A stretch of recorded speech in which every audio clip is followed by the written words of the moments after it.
ចិត្តទាំងផ្លូវកាយសប្បាយចិត្តឬក៏មានទុកលំបាកអីអត់មានអត់គឺមានសុខភាពល្អទាំងអស់គ្នាណោះឥឡូវកូនដាក់ដៃលើតុមកណាគ្រូសុំគណិតកញ្ចក់បន្តិចបានទេតោះចាប់ផ្ដើមពីលេខមកអូងាយកញ្ចក់សាស្ត្រាចាតែសាស្ត្រអីហ៎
ចុះពាក្យ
នឹងយកទឹកដោះហ្នឹងដើម្បីធ្វើជាទឹកដោះគោសម្រាប់កូនក្មេងខ្លួនអីណាចាអញ្ចឹងឯងកូនមានឧទាហរណ៍មួយតទៅជាមួយនឹងពាក្យពោពេចា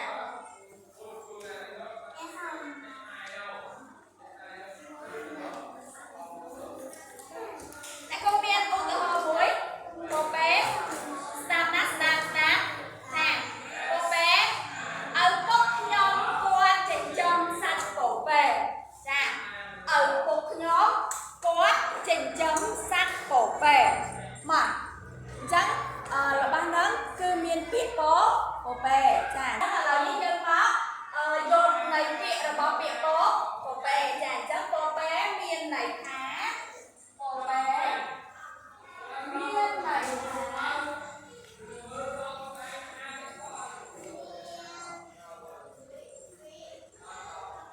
មានន័យថាជាសត្វចតុបាត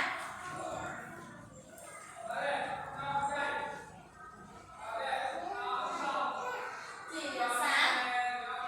ចតុបាត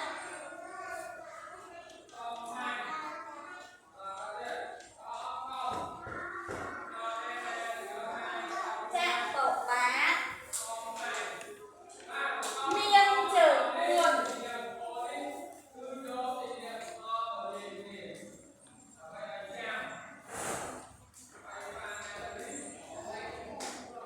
មានជើង4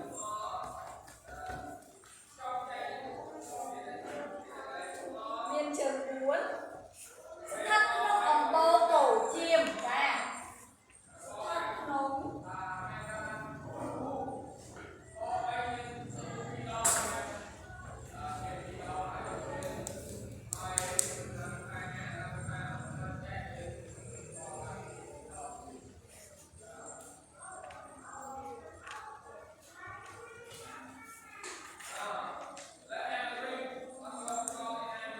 ស្ថិតក្នុងអំបូរកូនជៀមដែលមនុស្សចិញ្ចឹមយកសាច់និងទឹកដោះចាដែលមនុស្ស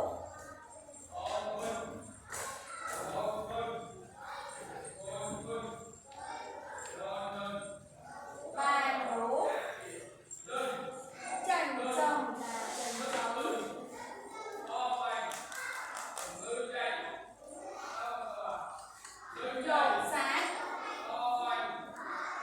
នឹងអីកូនចានឹងទឹកដោះច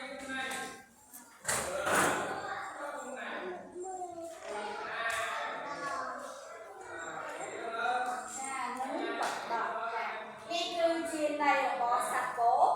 ពេតសត្វពោពេមានន័យថាជាសត្វចតុបាតមានជើង4ស្ថិតក្នុងអំបូរកូនជៀមកូនយកកន្លែងស្ថិតក្នុងអំបូរកូនជៀមវាតាក់ទងគ្នាតើណាតើកូននោះក៏ជើងប្រហែលកូនជើង4ចាជើង4ហើយជៀមជើងម៉ាចាអញ្ចឹងពពួកសត្វហ្នឹងគឺវាជាអំបូរគ្នាតើណាចាសត្វនោះស្រដៀងគ្នាតើណាចាស្រដៀងគ្នាដែលមនុស្សចិញ្ចឹមយកសាច់និងទឹកដោះចាយកទឹកដោះដើម្បីទៅធ្វើ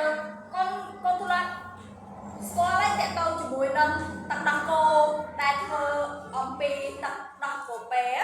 ចាឥឡូវនេះគេគួរតែវាយរកមែនតើនៅក្នុង social media ចាតាក់ទងជាមួយនឹងទឹកដោះគោដែលផ្សំពី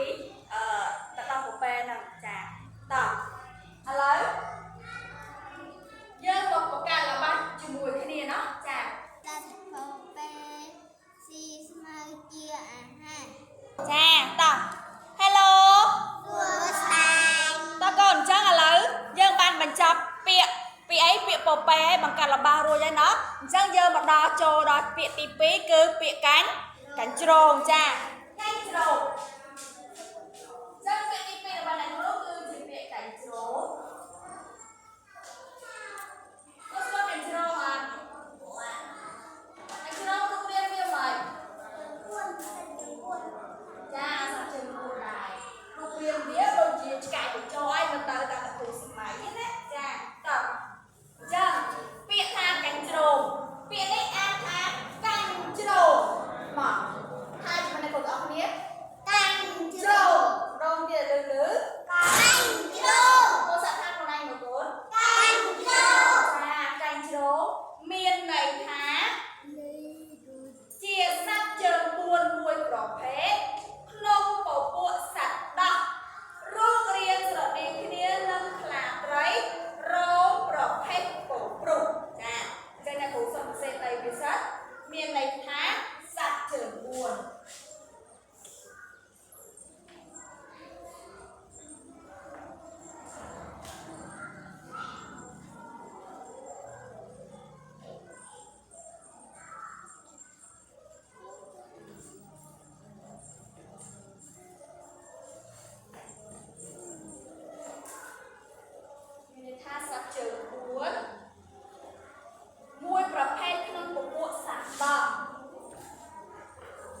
មានន័យថាសត្វជើង4មួយប្រភេទក្នុងសត្វដាក់រូបរាងស្រដៀងគ្នានឹងខ្លាត្រី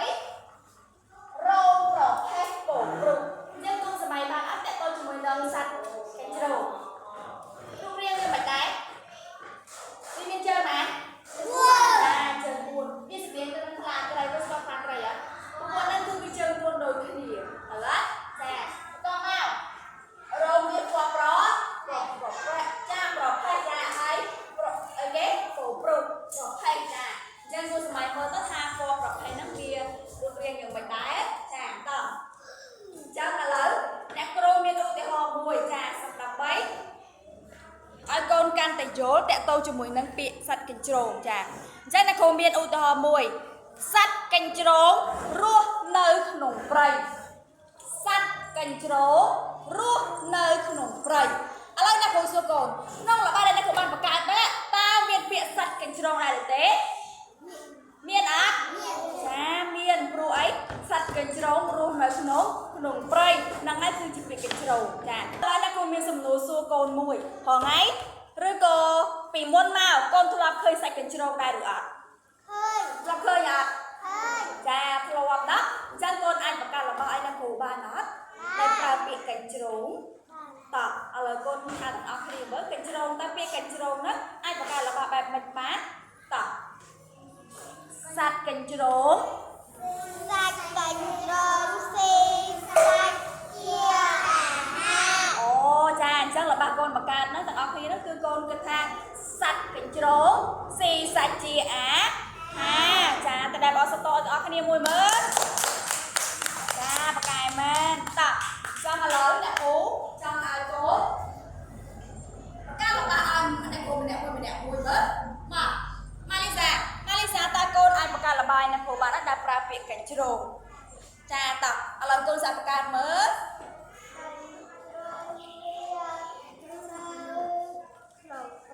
ចាម៉ាលីសាគាត់ថាកញ្ជ្រោងវារស់នៅក្នុងព្រៃចាល្អណាស់ទៅដែរម៉ាលីសាមួយតើម៉ាលីសាអង្គុយចូលគាត់តោះអញ្ចឹងឥឡូវនេះយើងបានយល់អត្ថន័យនៃពាក្យពោពេជាមួយនឹងកញ្ជ្រោងហើយអញ្ចឹងកូនចង់ដឹងអត្ថបទអត់ថាអត្ថបទមួយទាំងមូលនេះគេចង់និយាយពីអីចង់ដឹងអត់ចាអញ្ចឹង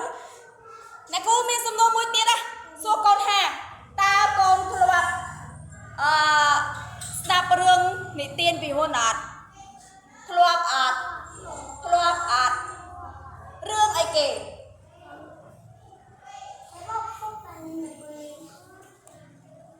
រឿងអីគេអូរឿងក្អែកកាកូនតែយើងរៀនពីសប្តាហ៍មុននោះត្រូវអត់បងប្អូនគ្នាមែនអត់កូនបានសិក្សាហើយនៅសិក្សាហើយតើទៅជាមួយរឿងក្អែកកាកូនតែអ្នកគ្រូនិទានឲ្យកូនស្ដាប់បន្ទាប់មកកូនឆ្លើយសំណួរជាមួយអ្នកគ្រូហើយនឹងបងលេខថាតើព្រឹត្តិការណ៍មួយណាកើតមុនកើតក្រោយត្រូវអត់ដាក់លេខ1លេខ2លេខ3ក្នុងប្រអប់នោះចាំអត់ចាតាអញ្ចឹងកូនបើកសភៅពុំទាំងអស់គ្នាភាសាខ្មែរយើងណាបើកទំព័រទី79មេរៀនទី48ចាឥឡូវកូនបើកមកឃើញនៅឃើញអត់ទំព័រទីម៉ានគាត់ទី79ចា79មានលេខអីខ្លះកូនលេខ7និងលេខ9តាកូនកន្លែងមើលរូបភាពតើកូនឃើញរូបភាពអីគេខ្លះនៅក្នុងសៀវភៅចាដើមចេកចាទៀនអីទៀតចាទៀនហើយដើមចេកទៀតណាចាហើយមានអីទៀត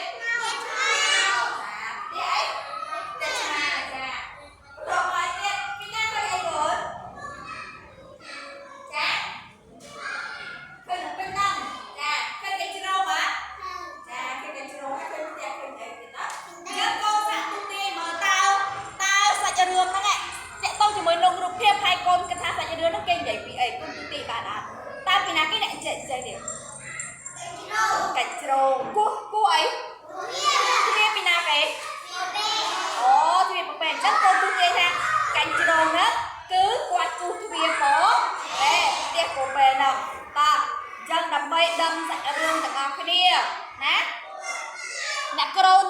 រៀនឲ្យកូនស្ដាប់ក្នុងរឿងអីគេរឿងកញ្ជ្រោងកូនពពែហ្នឹងចាហើយកូនស្ដាប់ដល់យកចិត្តទុកដាក់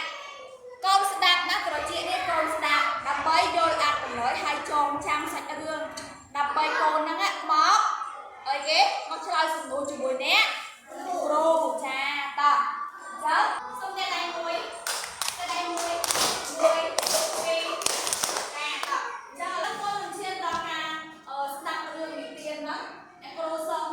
សួរសំណួរទៅកូនសិនដើម្បីអីសួរសំណួរទៅហើយឲ្យកូននឹងឆ្លើយនឹងសំណួរហ្នឹងបន្តមកកូននឹងស្ដាប់រឿងនិទានហ្នឹងកូននឹងឆ្លើយដល់ការកូនឆ្លើយកូននឹងឆ្លើយសំណួរបានអញ្ចឹងហើយកូនស្ដាប់ទៅកូនគិតថាកន្លែងនេះមិនអញ្ចឹងសំណួរទី1គេខ្លាចថាសំណួរទី2គេខ្លាចថាបាយឆ្លតចាតោះចឹងសំណួរទី1គេសួរថាតើមេពពែនិងកូននៅឯណាចាសំណួរទី2មុននឹងចេញទៅរកចំណីតើមេពពែផ្ដាំកូនដូចតិចខ្លះចាសំណួរទី3តើនរណាមកគោះទ្វារហៅកូនពពែសំណួរទី4តើកូនពពែបើកទ្វារឲ្យដែរឬទេតើរូបភាពណាមួយជាចម្លើយសមស្របចារូបភាពទី1ហ្នឹងគេថាកូនពពែបើកទ្វារឲ្យដែរ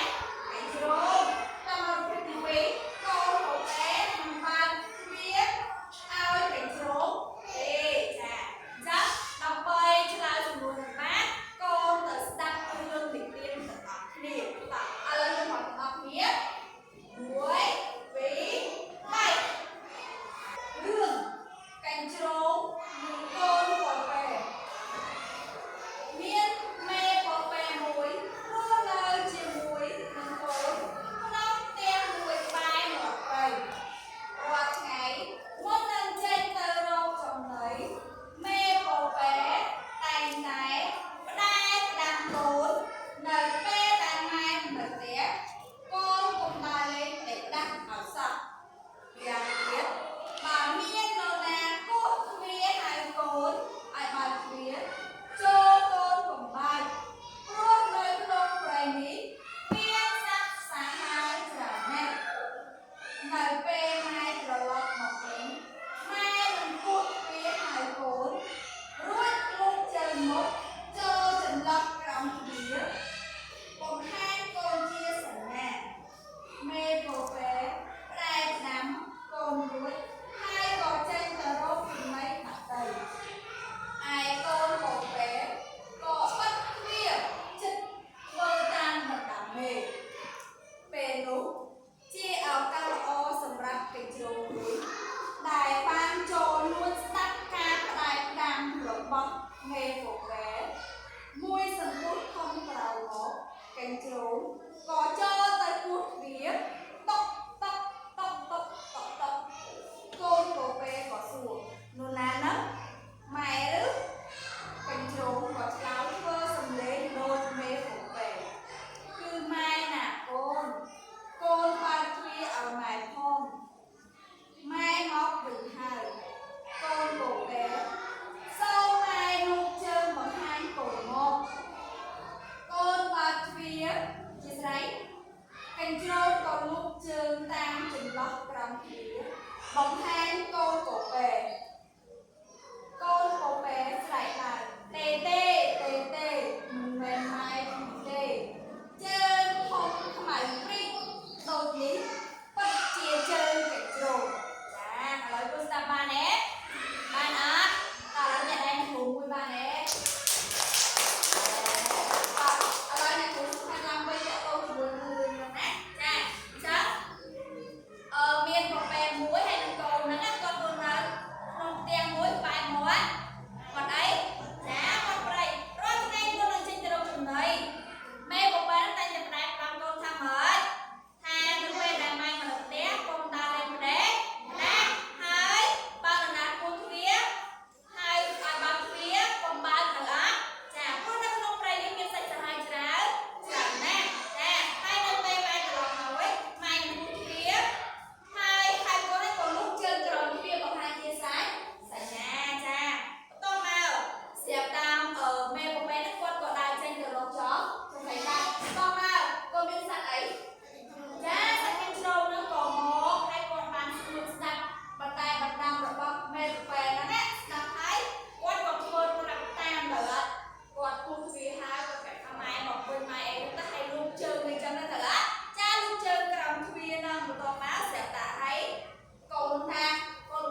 នៅរត់ចាយើងទូទាយក៏ហើយដែរឥឡូវដល់វគ្គឆ្លើយសំណួរចាអ្នកគ្រូសុំកូនចំនួន4នាក់សម្រាប់ឆ្លើយសំណួរអ្នកគ្រូចាឥឡូវអ្នកគ្រូមានឈើដែលមានឈ្មោះទាំងអស់នេះដើម្បីហៅឈ្មោះណាអ្នកគ្រូនឹងចាប់ចំនួន4នាក់សម្រាប់ឆ្លើយសំណួរចាតោះឥឡូវនេះអ្នកគ្រូសុំចាប់ហើយហើយអត់ហើយអត់ទេដោយសារកូនយល់អត្ថន័យអត្ថបទអីចឹងគាត់អត់មានអីពិបាកក្នុងការឆ្លើយទេទៅចាតោះឥឡូវអ្នកគ្រូសុំចាប់សំណួរទី1មានអត់សំណួរទី2អត់ច្រឡំអធិស្ឋានអត់ទៀតចុះមកចេះនេះ3សិនទីចាប៉ាសិនទីណាតាសិនទីណាគ្រូសួរថាតើមេពពែនឹងកូនរស់នៅឯណាមាត់អីចាមាត់ព្រៃសិនទីឆ្លើយថាកូនពពែនិងមេពពែនឹងគាត់រស់នៅមាត់ព្រៃតែដៃអត់ចាយសិនទី1 1 2 3អត់ចាអរគុណសិនទីអង្គុយចុះតើសំណួរទី2បានទៅលើ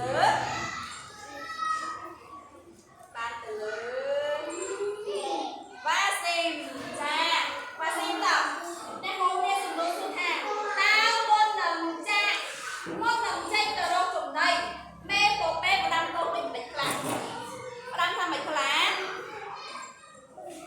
ផ្ដាំថាមិនខ្លះ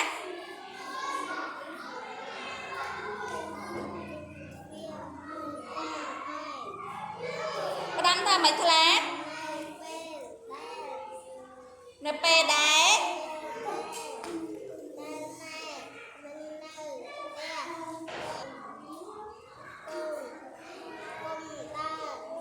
ផ្ដេហើយកុំអីទៀតហើយបើមានអ្នកណាគួរទ្វារកូនបើកអត់ទេហើយបន្ទាប់មកបើសិនជាម្ដាយនឹងគាត់មកវិញតើគាត់ធ្វើសញ្ញាម៉េចលុកជើងក្រោមទ្វារចាអញ្ចឹងអ្នកគ្រូសរុបឲ្យបើសិនទៅសំណួរនេះគឺគេសួរថាមុននឹងមេពពែហ្នឹងគាត់ចេញទៅរកចំណីក៏ផ្ដែផ្ដាំកូនមិនខ្លះទៅអត់ចាអញ្ចឹងគាត់ផ្ដែផ្ដាំថាកុំដើរលេងផ្ដែផ្ដាហើយកុំបើកទ្វារឲ្យផ្ដែឲ្យអ្នកគេមានប្រដោយសារតែក្នុងព្រៃហ្នឹងមានសត្វសាហាវជាច្រើនហើយបន្ទាប់មកគេបើសិនជាគាត់មកវិញគាត់នឹងគោះទ្វារបន្ទាប់មកគាត់នឹងលូកជើងក្រោមទ្វារហ្នឹងផ្ដល់ជាសញ្ញាថាគាត់មកពីរកចំណីវិញហើយតោះឥឡូវកូនតារាវ៉ាស៊ី1 2 3អត់ចាតោះចឹងយើងចូលដល់សំណួរទី1កូន3ចាចឹងគ្រូសុំចាប់មួយទៀតបើសិនគូចាប់កូនអរគុណច្រើនហើយឯកូនហើយអីទេប៉ុណ្ណឹងសោះតោះតែគេជូហារីអ្នកកូនសួរថាតើនរណាមកគោះទ្វារហើយកូនពពែនរណាគេអ្នកគោះទ្វារណាគេគូទ្វារគាត់ចាស្រួលតោះ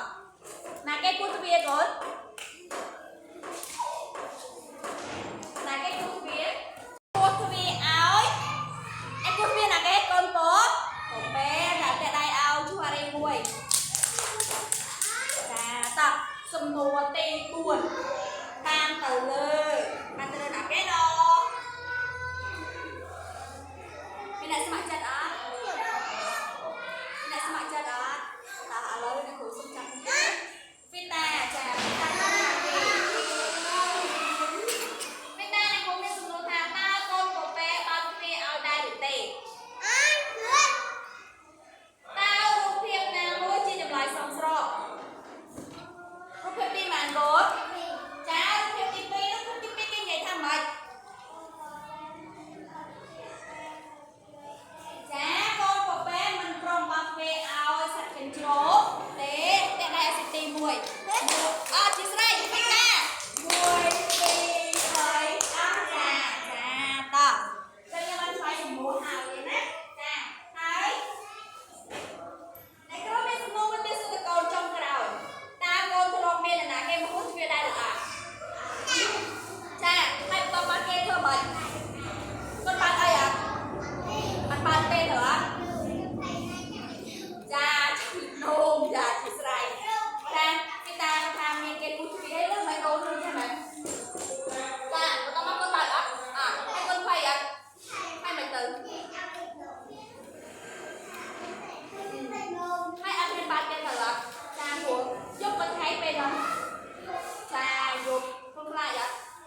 lời phải chăm ba tê nhưng tôi đèn con tơ cho cây đi con tơ thở cha của giờ là đăng hàng nè na cây đi bồng nọ đưa bồng nọ ra mà càng dương tê đại cây nó tập quốc kia từ đại của ta thở cha chắc đây khác tôi con cùng tới cùng bán mà kia giờ là đăng hàng nào là nè họ sẽ lại dương tê chừng cây đại là nó bị bồng nọ họ ấy trong nơi giờ là bán cái đó cha chắc con tới cùng buộc chân dân tới tái project ở bên tiền ha ta nè kêu xong mà nè phần khai có đưa nó ngay nè kêu ban ạ cha ta chớn nè kêu xong ao phi tá trên nè đáy phần khai đưa nâng lần quỳnh cha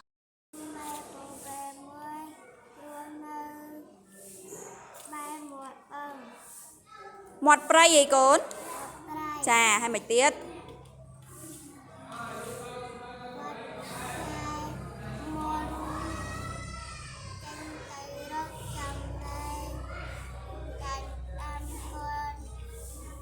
làm con tham mệt chà hay con bác vi áo chà